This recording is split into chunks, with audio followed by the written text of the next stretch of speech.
ครับตอนนี้มากินก๋วยเตี๋ยวโหน่งช้าๆนะฮะ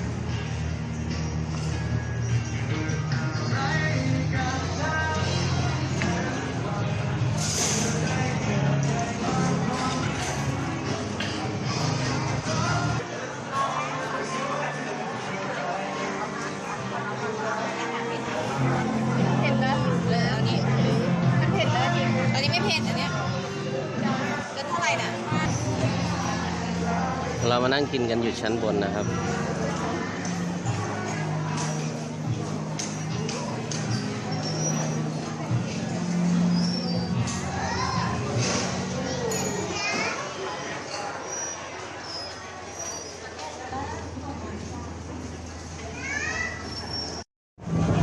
ครับตอนนี้ผมมากินก๋วยเตี๋ยวร้านของพี่โหน่งช้าๆนะฮะบรรยากาศในร้าน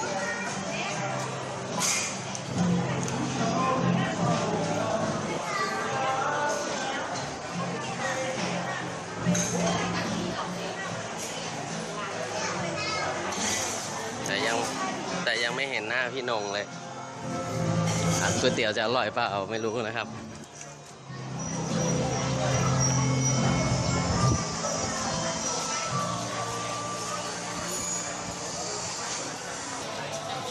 ครับวันนี้ผม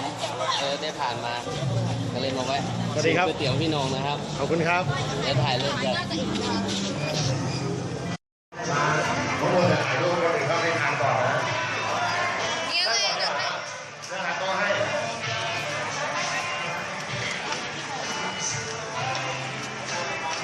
พี่ครับเดี๋ยวผมถ่ายให้ก่อน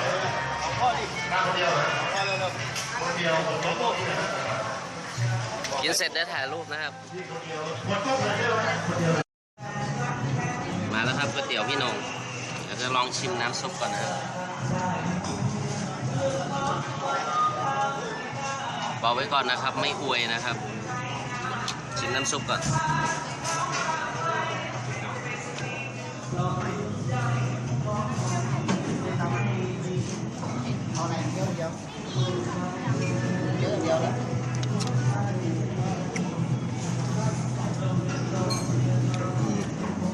รสชาติต้มยำเลยครับ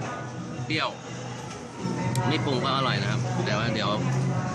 รสชาติยังไม่โดนเดี๋ยวผมปรุงก่อน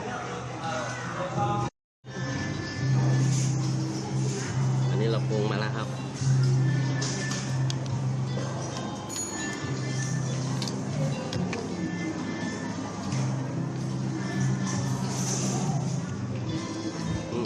อร่อยแล้วครับ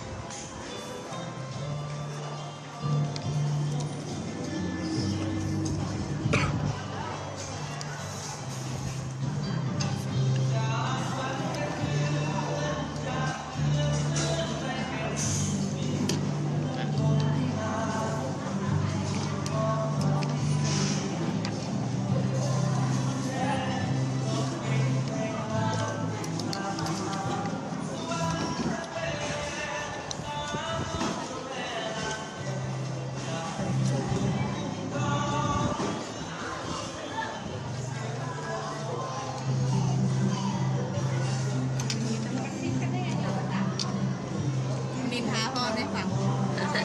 อะไรไม่เกี่ยวอ่ะ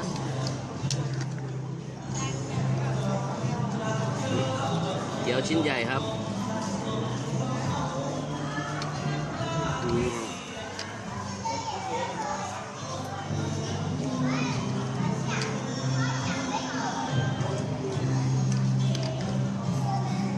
จะเป็นวันนะครับเพราะว่าช่วงฝนตกนะครับในเรื่องนี้ต้องขออภัยด้วยนะครับ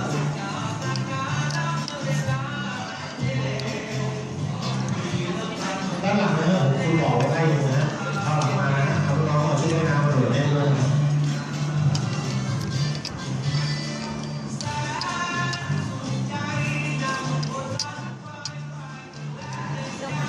นี่ครับมีไข่โหน่งด้วยไข่โหน่ง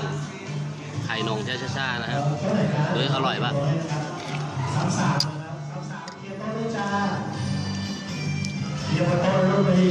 ไข่นองก็เหมือนไข่ผมนะครับรสชาติเดียวกัน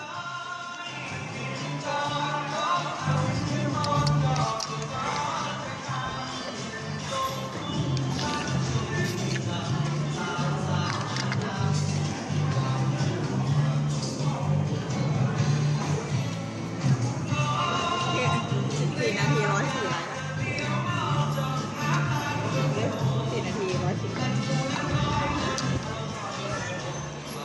ครับน้ำซุปอร่อยน้ำซุป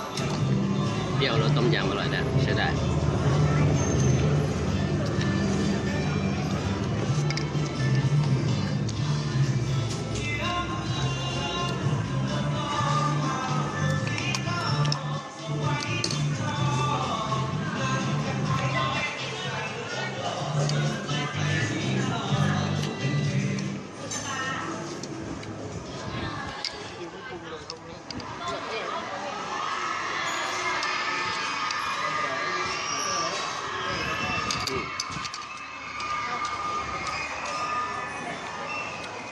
เดี๋ยวเรามาลองอีกรสหนึ่งครับมีเหลืองต้มยำ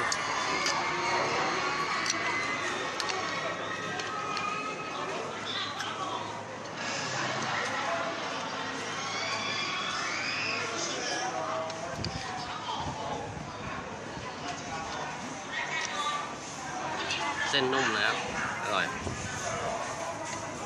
ใครผ่านมานครนายกนะครับอย่าลืมแวะ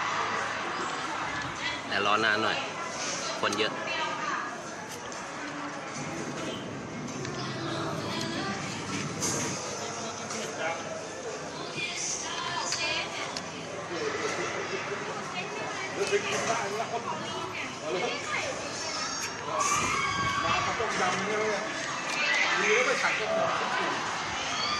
จัดว่าอร่อยครับ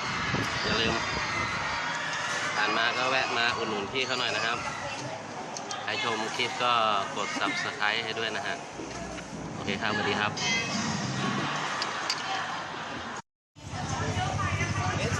ลุงโหน่งกำลังขอถ่ายรูปอยู่นะครับอร่อยครับพี่ขอบคุณครับเดี๋ยวคราวหน้าผ่านมาใหม่บ๊ายบาย